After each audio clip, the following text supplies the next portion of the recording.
about this much of red cabbage.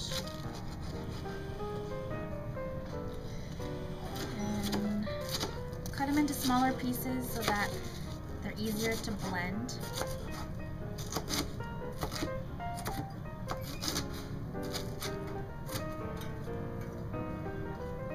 Okay.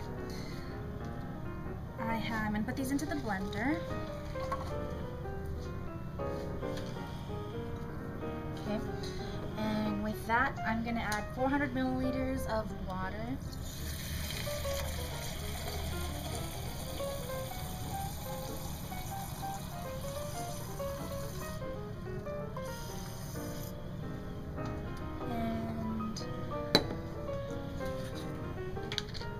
A few scoops of salt to conduct the electricity better when I run electricity through it.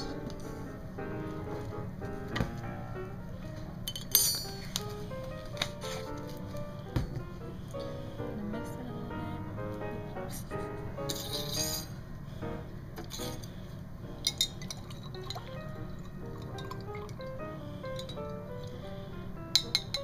So 400 milliliters water, a few spoonfuls of salt to make a solution. I'm going to add that into the blender.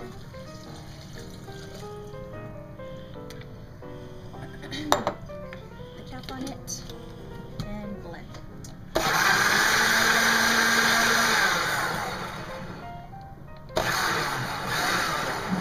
Okay.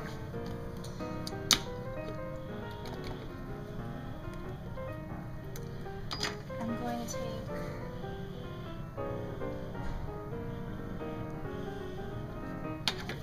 of cheesecloth.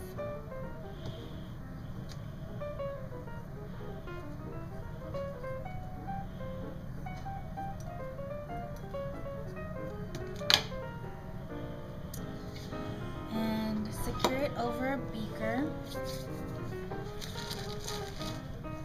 a rubber band.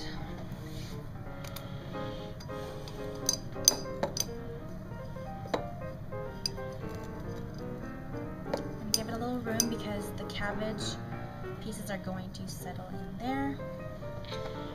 And I'm going to pour this into the beaker and strain out the cabbage, and now I'm just going to have the liquid left over.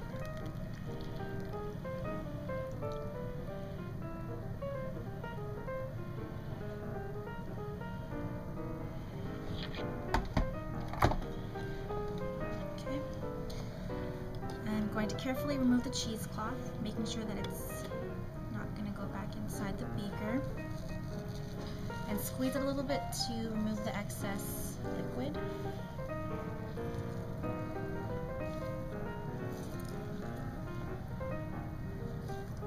And then I can set this aside.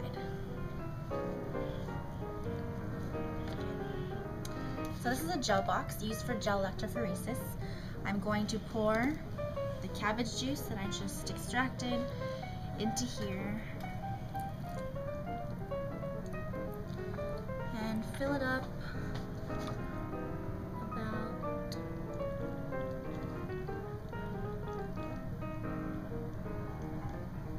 to here.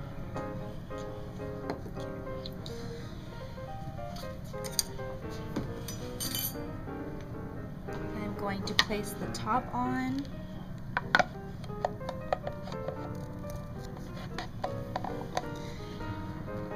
And here's an electricity generator. I'm going to a power supply, and I'm going to plug in the positive side and the negative cord into that and turn it on. And right now it's at 22 volts. 22 or 23 volts. And I'm going to let it sit for about 5 minutes until we see the magic happen. Electrolysis of water is occurring right now as electricity from the power supply is coming into the gel box through the negative wire, going through the water and coming out of the positive or red wire. I have reduction happening on the left side and oxidation happening on the right side.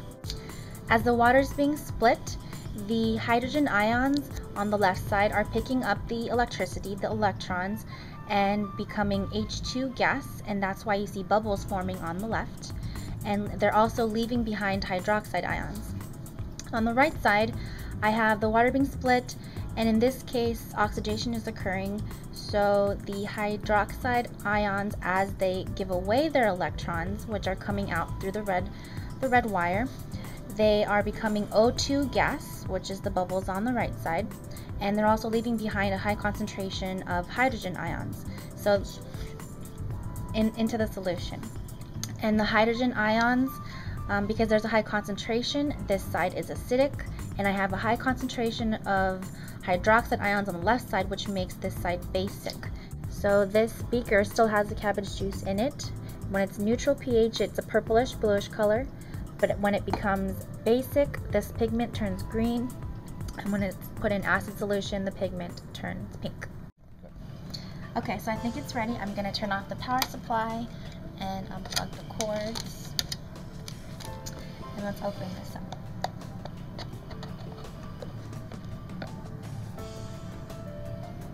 So you can see how the cabbage juice has migrated. The basic side has come to the left, the acidic side has come to the right, and you see a beautiful green and pink color difference. I'm going to take 2 samples from the basic side, put them into test tubes.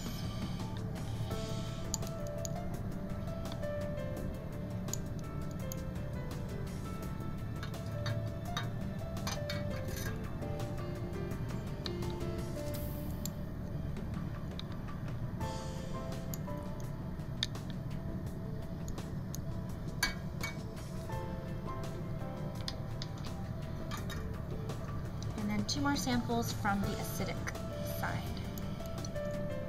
Just a beautiful, like, highlighter pink color.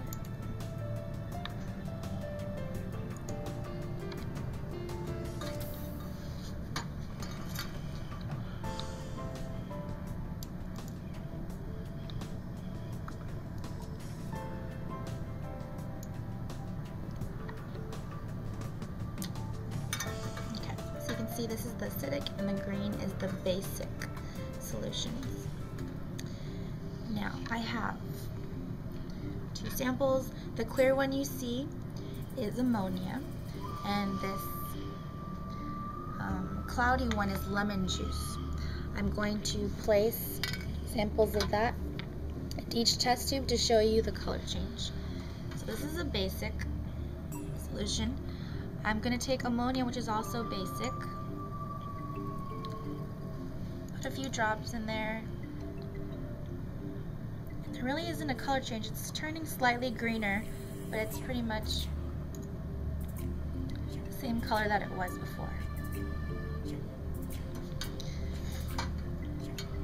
Now I'm going to put lemon juice, which is acidic and has citric acid in it. Put a few drops of that into the basic sample. 1 drop makes it purple. Another drop makes it a little more pink. And as I add a few more, it becomes the same highlighter pink color that I have in my other samples. There's a great color change.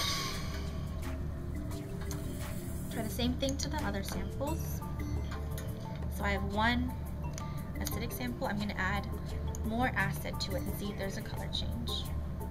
And there isn't. But when I add the alkaline ammonia into the acid solution, 1 drop changes it into green. It was a bluish color actually, now it's becoming more and more of a green color. There you go. So this is to show students how ammonia is a base. Citric acid in the lemon juice makes it an acid, and you start off with a basic solution and an acid solution, and you can change it easily by adding either one of these, which are strong bases and acids. So let's see what happens when I mix the basic side and the acidic side together in a large beaker. So I'm going to pick it up, and let's do this off with a sink. So I have the green side and the pink side, but as I mix it together, the hydroxide ions and the hydrogen ions are going to recombine to make water, which neutralizes the pH and brings it back to the purplish color that I started off with. So they're pretty much the same color right now. The same thing happens when you have heartburn in an acidic stomach. The acid in your stomach is going to be neutralized by the antacid, and you have a neutral pH. So this is what I'm seeing.